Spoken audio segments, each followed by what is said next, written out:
people? It's your favorite most turned up host Zoto, right here with episode 7, PTSD podcast of. Wait. I said PTSD podcast. Damn, that's a name. That's a new name for them. It's a new name for. You done messed up, Ron. Hey yo, what's good, people? It's your favorite most turned up Zoto, episode 7 of Mental Health Mondays, the podcast. The topic that we're gonna be talking about is PTSD, and of course, I'm here with my co-host. Dirty Eagle. We up there.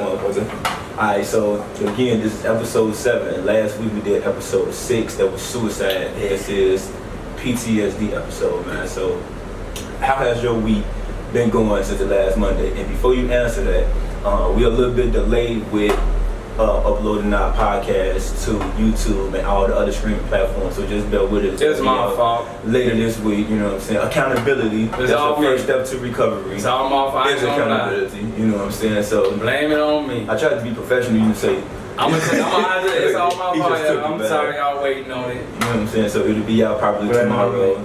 It don't take me really that long to edit, but it's coming your way, so make sure you get down the experience. That's part 1, episode 6, and then after that is PTSD. It's suicide, which is part 2. Yeah. Right. So how has your mental health been since last week? Cool. I actually only had one thing that was messed up. We ain't gonna name no names because they not a part of this, but somebody got me blocked on Facebook for bullying, and I ain't gonna name no names. But other than that, you know what's crazy though? How many days you get though? 7 days. And it wasn't even bullying posts, but you know what though? I actually, the person who did that, thank you. Cause I got a break, and sometimes you be so into everything that you're doing that you kind of go in and you don't go out. You know what I mean? So I got an opportunity. You need a mental break. Yeah, I got an opportunity to get away from social media because I don't be on IG that hard. So I got an opportunity to kind of get away and focus on a lot of other things that, because you don't really realize how long Facebook suck you in. Like you go on there for 5 minutes, next thing you know, you want an hour, 2 hours. I'm like, how did we get here?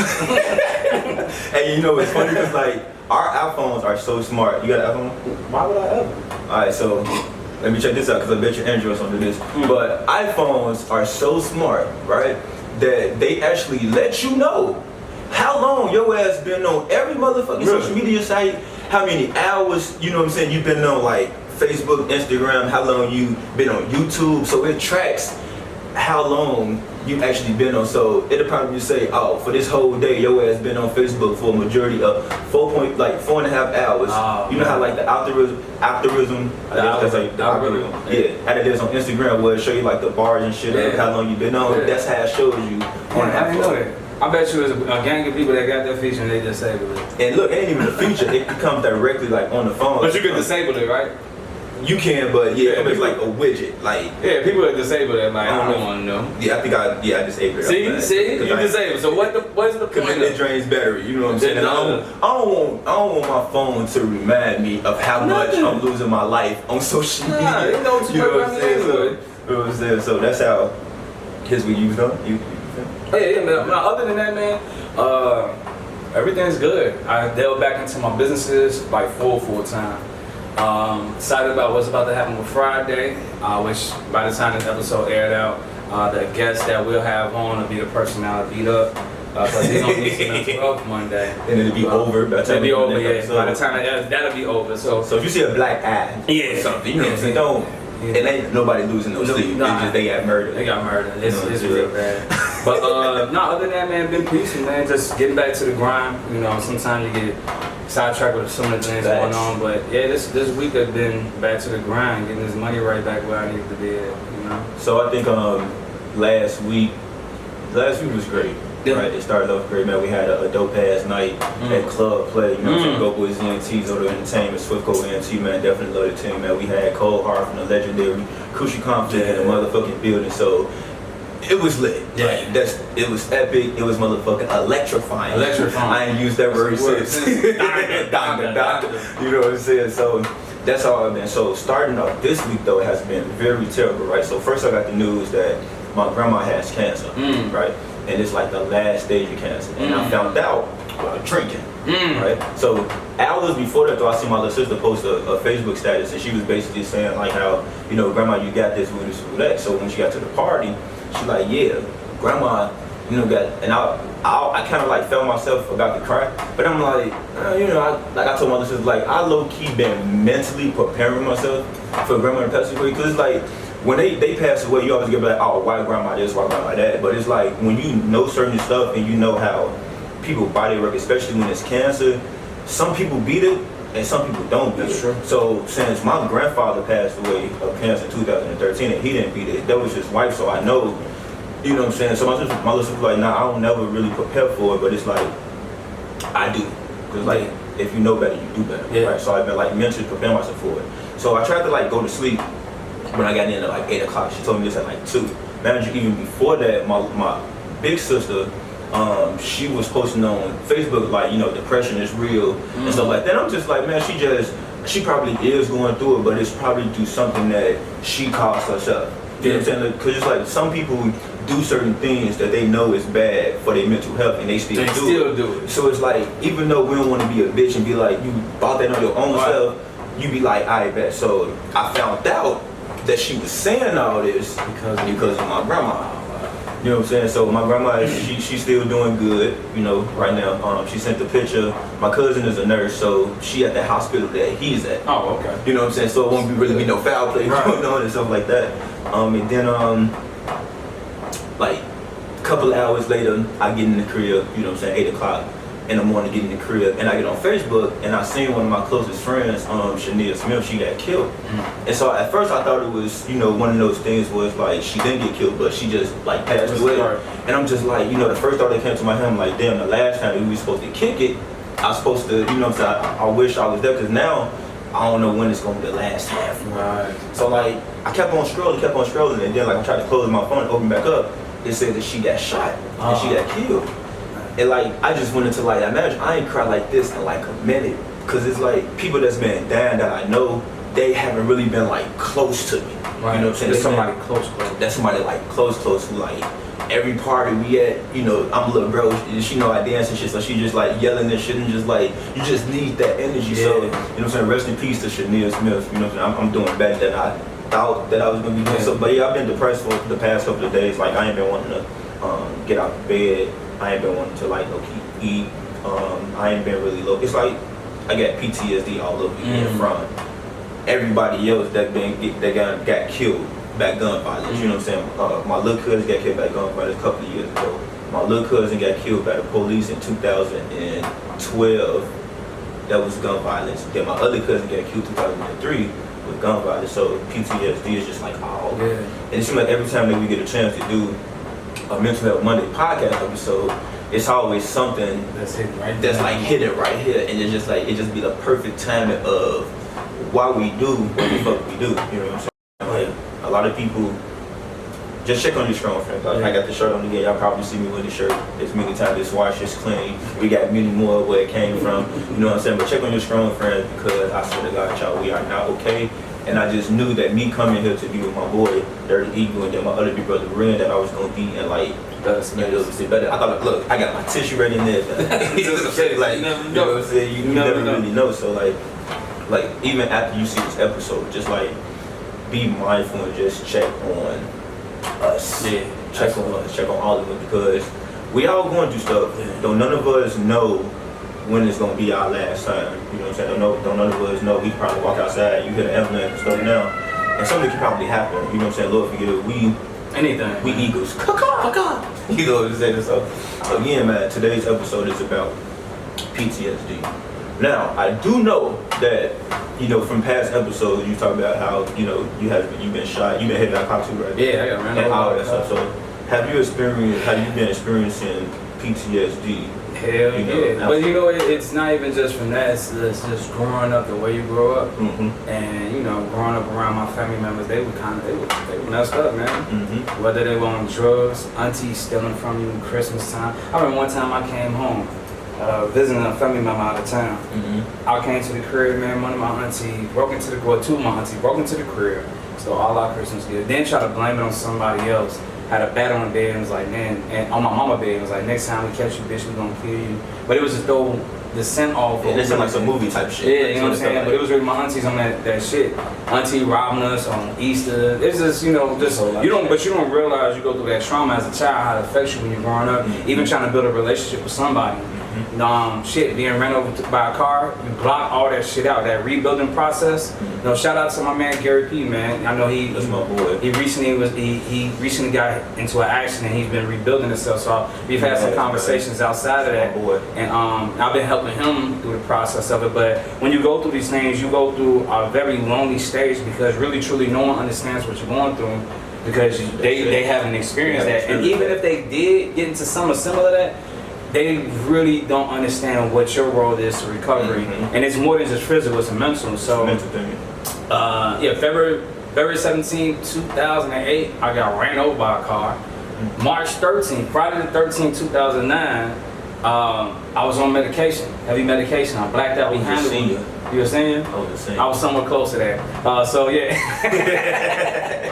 I blacked out behind. I was in a Cadillac DeVille or some shit like that. I blacked out behind the wheel on this medication, snapped the car in front of me, spent out, and a semi-truck ran over me.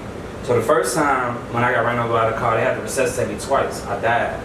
When I hit the car and the truck ran over me, the seatbelt broke and I went pinned down, and the engine, I hit the dude so hard, and by the time I sat still and fucking the semi-truck ran over me, the engine was like this close to my head.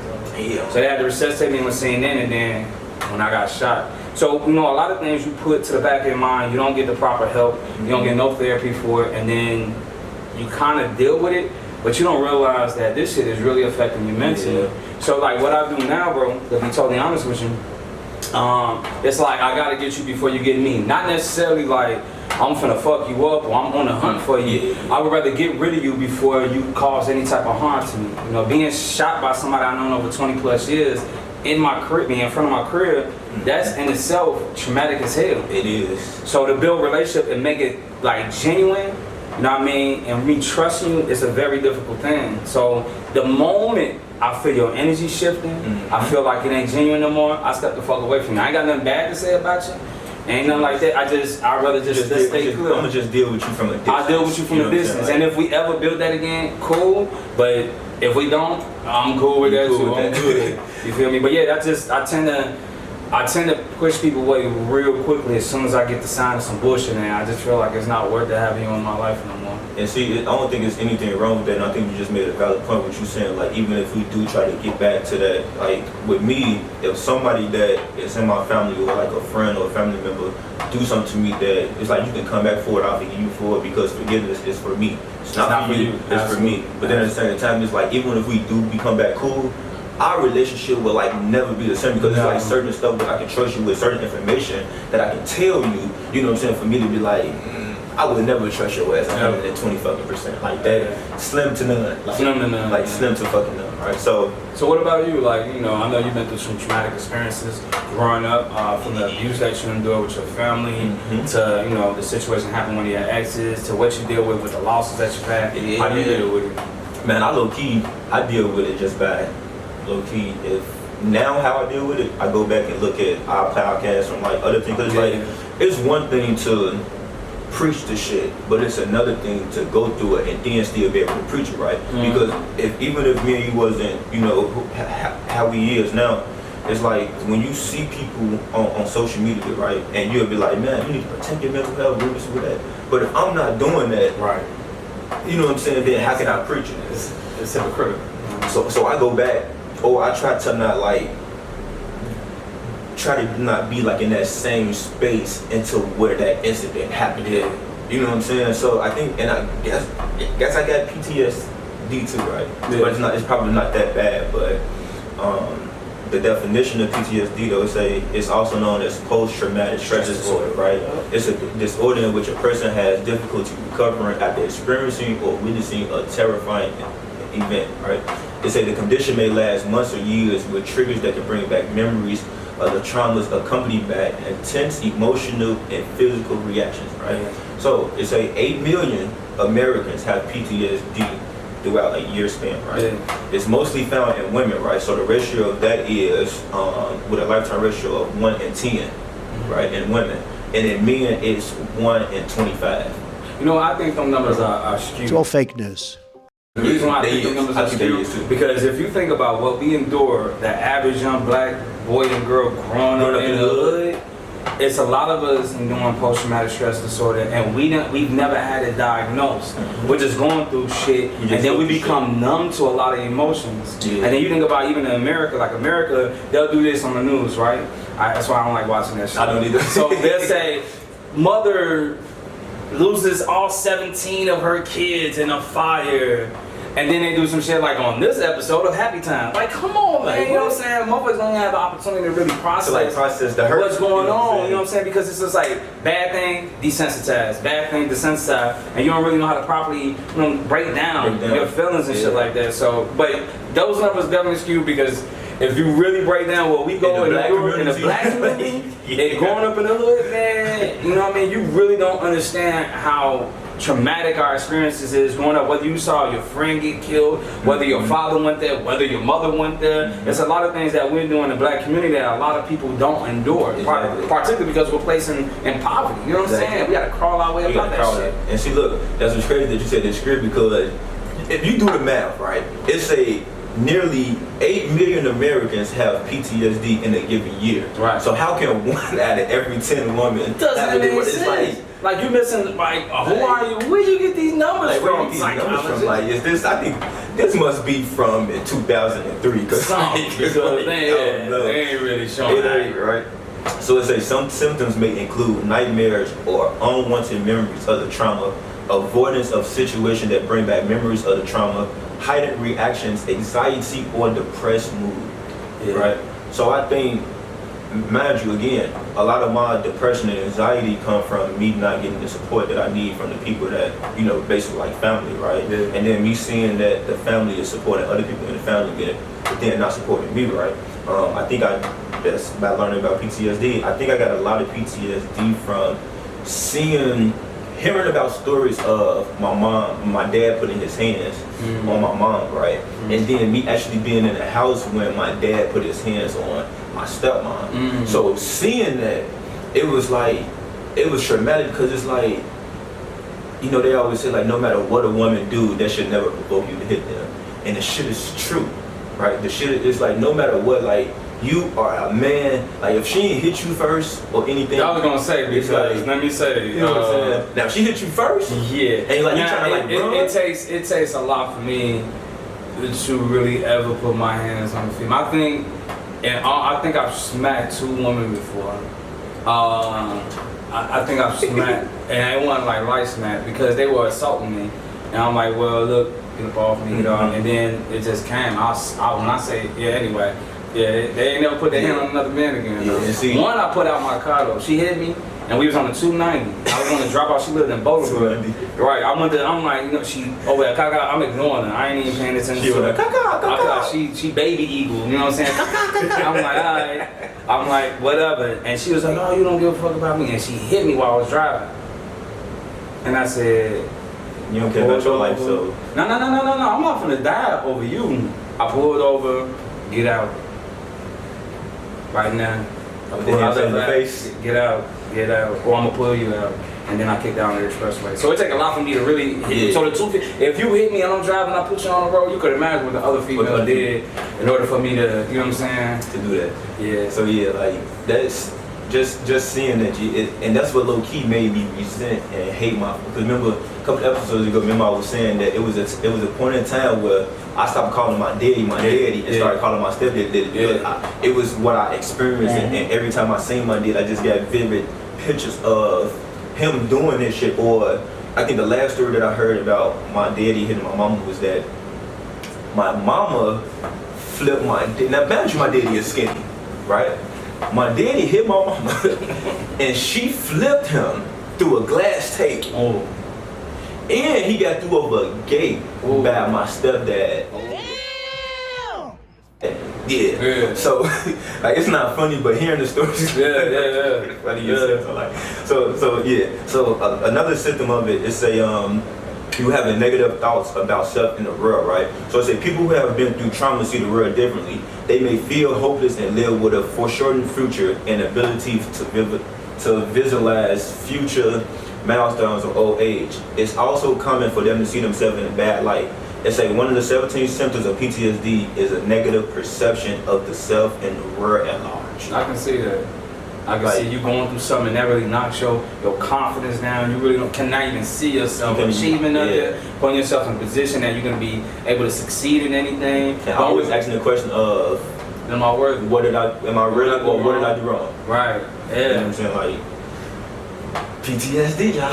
Yeah. And you don't think about it, and you know what? Everybody's PTSD could be different for you. You don't have to go through a major experience to, have PTSD. You can go through just anything that goes off your regular balance. It could be just you losing someone that's close to you. Maybe you don't have, not just death, but you don't have a relationship with them no more. Exactly. It could be anything that leads you to having this stress disorder on you, and then it's kind of hard to overcome it. So people think that you got to go through just this super, it's not. No, it could be something you just taking loss after loss, or maybe you doing somewhat good in your life, you lose your job, then it's a ripple effect, and now you have all these things happening to you. And then we on Ripple Effect. And we are on Ripple Effect. Shout out to Ripple Effect. Shout out to Ripple Effect. I'll be back on set this week. So it's another one is avoiding people, places, things related to an event. So it's any reminder of a traumatic event can catalyze a flashback. That's why many trauma sufferers become reclusive, avoiding people, places, and things related to what happened. They say while this may make sense on paper, the behavior can actually be problematic.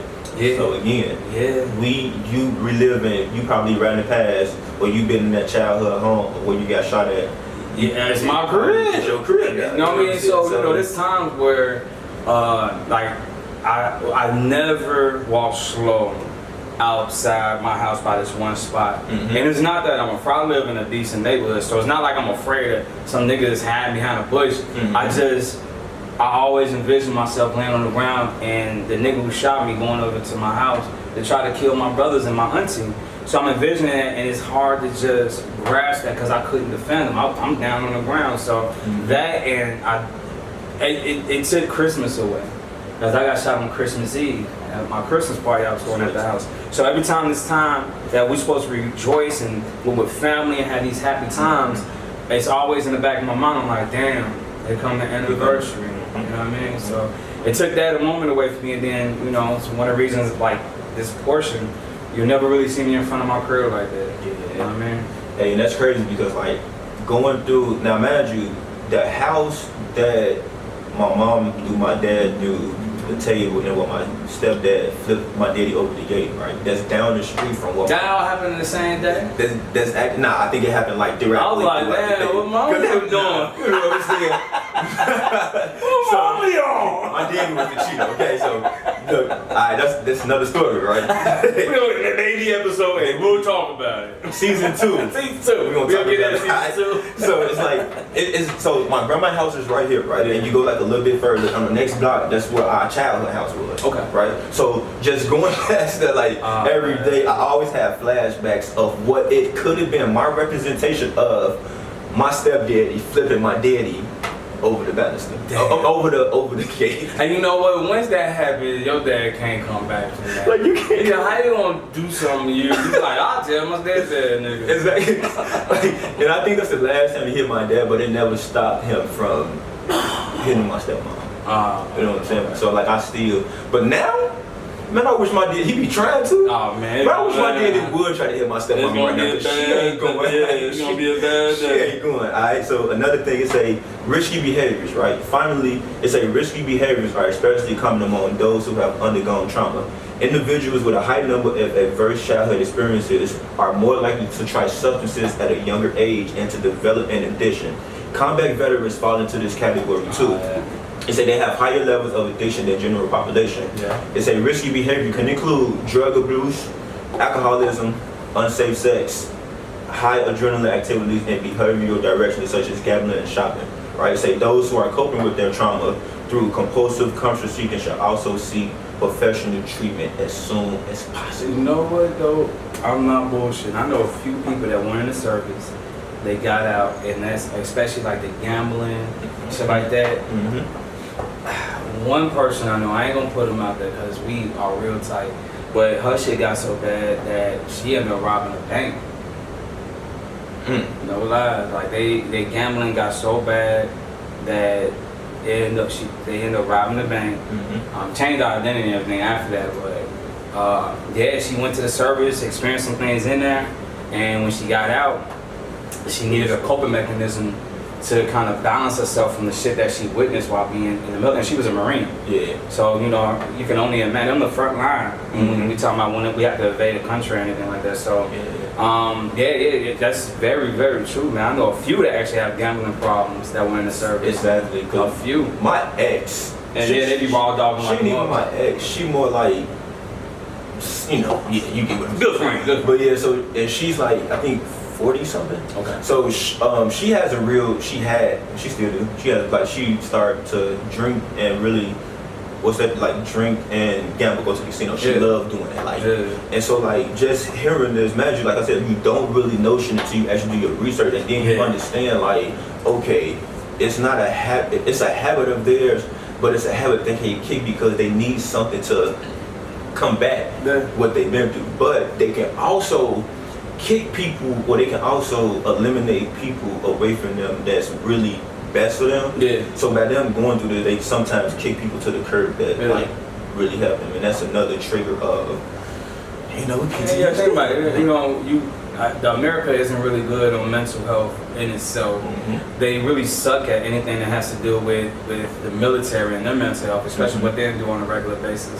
So you imagine that you're not getting help from the country that you serve, and then you coming out, your friend trying to make, hey man, maybe this is not good. You be like, man, maybe you need to shut the fuck up. Like, this ain't none of your business. Or maybe you get a drink thrown in your face like Conor McGregor did. It's crazy, right? So don't do it. I wanted to really touch on the topic of PTSD, right? Last year when I was doing the radio station that should not be named, when I was radio on that platform, every Monday I always had segments where we talked about it. So just like how we doing now, but it was more in like a 5-minute segment. So I talked about PTSD, and what made me want to talk about it is shout out to Chicago's own Herbo. He dropped an album called PTSD last year around February, and that was right before the city and shit had shut down from that, right? So he said he called it PTSD because he walk around everything with post-traumatic stress disorder. He said he come from the streets, he come from not knowing if he was gonna make it home or not. And then he said majority of the people who experience gun violence are the reasons why a lot of people have PTSD, right? He say people in my community who experience gun violence are walking around with this illness and we don't even realize it, right?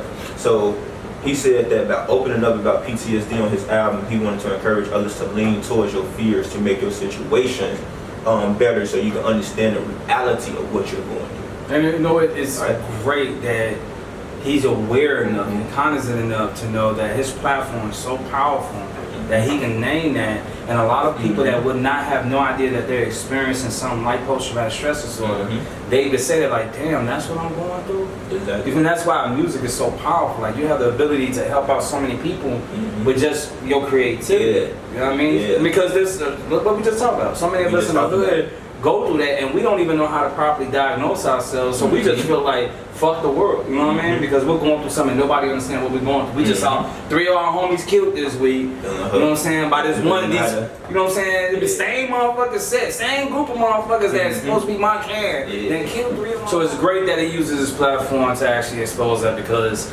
I'm pretty sure even if he just helped one person understand what they're going through, he probably saved their life. He already changed the world. He already saved the life. You know what I mean? So he had an article with MTV, shout out to MTV too. He said, I really had to like get naked with her in a sense. Every day I left out the house, I really felt like I was going to die or just go to jail for protecting myself. He said, it's important to just talk to somebody. He said, a lot of times we'll block the intuition in the back of our head because we're desensitized by it and we think it's normal. So the therapist told him, like, no, it's not normal. No, it's not. So again, that's coming to grips with what you going through, right? So once you come to grips with what you're going through, you can now be available to people who don't know the reality of the situations that they've been through while dealing with the experiences that they was dealing with. And you know what? That's crazy that you said. It's once you come to grips, because a lot of people, that's why you'll see somebody that's 40, 45 tweaking out and go shoot somebody up in the club. Grown ass men supposed to have their shit together, but they didn't tweak out and did something because they never got the proper help. They did. You know what I mean? So what do you expect them to do? You don't even do what you actually understand and what you know. So that, man, shout out to Herbo for the PTSD. So again, he got an album called PTSD, right? And it he got a song on that, right? It's called PTSD, and it's featuring Chance the Rapper, Lil Uzi Vert, and rest in peace to Juice WRLD. Wow. Right. So the lyrics and the part that stuck out to me the most, and what he talks about in this interview, it says, it is crazy because like while I'm reading these lyrics, I can like, you know, like you can like sing the same tune or what it is. So that's how like. So you picture it right now. It said I got a war zone inside my head. I made it on my own. They said I'd be in jail or dead. I seen my brothers fall over and over again. Don't stand too close to me.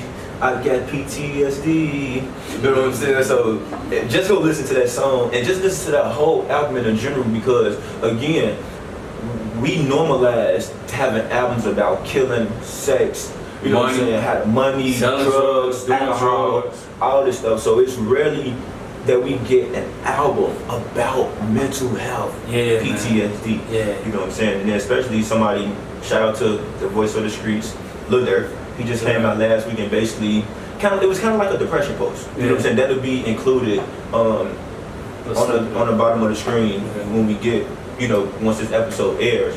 But yeah, I just love how a lot of them people are using their platform to talk about this. You know, it's time, man. You know, we can. This is the thing that I really love when an artist can kind of broaden horizon. Is concepts. You know, it's only so much. I want to fuck this bitch. I want to hear. I want to fuck this nigga bitch. Right, this nigga bitch that I want to hear. I pop this wife, or I'm finna take this pill.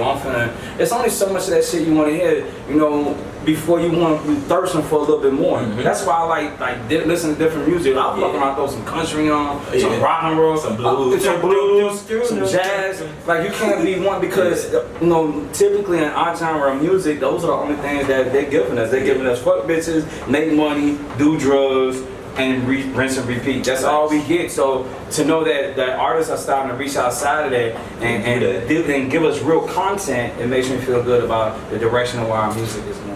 Facts. And that's why I'm glad that we hear these are like teachable moments also for us when we go through this, because we don't, truthfully, I only do the research when it's time to do Mental Health Mondays, the podcast, but I started to learn how to do research outside of us doing it just so I can be educated on it, right?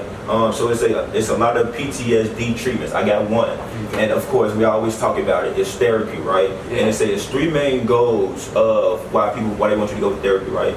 It's to improve your symptoms, teach you skills to deal with it, so coping mechanism, and it helps to restore your self-esteem. So by going to therapy and talking to people that don't know you, that can't judge, that can't do none of that, it just helps you reassure, like, okay, I can still get it. Now, it's not gonna take a day, it's not gonna take an hour, it's not gonna probably take 5 years, but as long as you're working on that, you know what I'm saying? Sometimes a lifetime, sometimes a work in progress. It's just like a person that's been an alcoholic their whole life.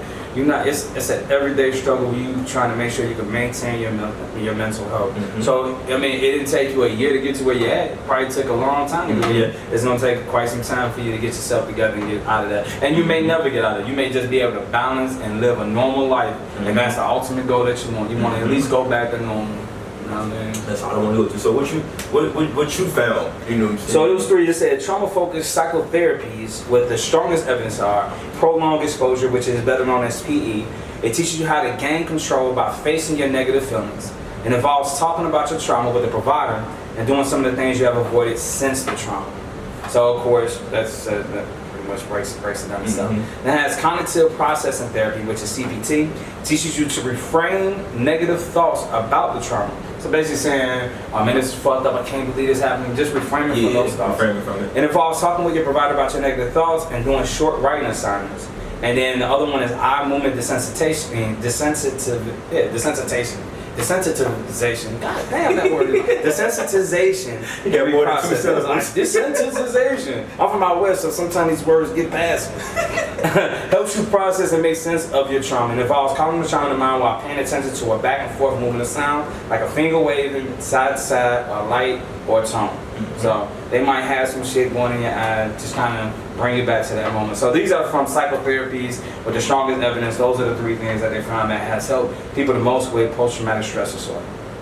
Man, y'all hear that? So I always, because I'll be on Instagram to look up entertainment stuff, right? So, but I also be on Instagram to look up topics and stuff that we talk about. So once I put in the hashtag PTSD or any other thing that we talk about, it always accounts that come up, right? So it's an account called Healing from PTSD. Make sure you give them a follow, right? So they say, be patient with those who are healing, right? Healing doesn't happen overnight.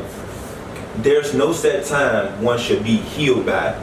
And also heal at your own speed. So sometimes we do have a lot of people that try to get you to speedy recover from the traumatic experiences that you covered in your life. Like, you can't tell me when to change, right? Because you telling me when to change, or you wanted me to change at your speed, it's not going to help me. That's only going to make it worse, right?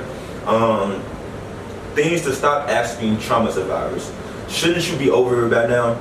Trauma doesn't have time limit. Experiences that happened decades earlier can still affect the survivors today. So don't do it.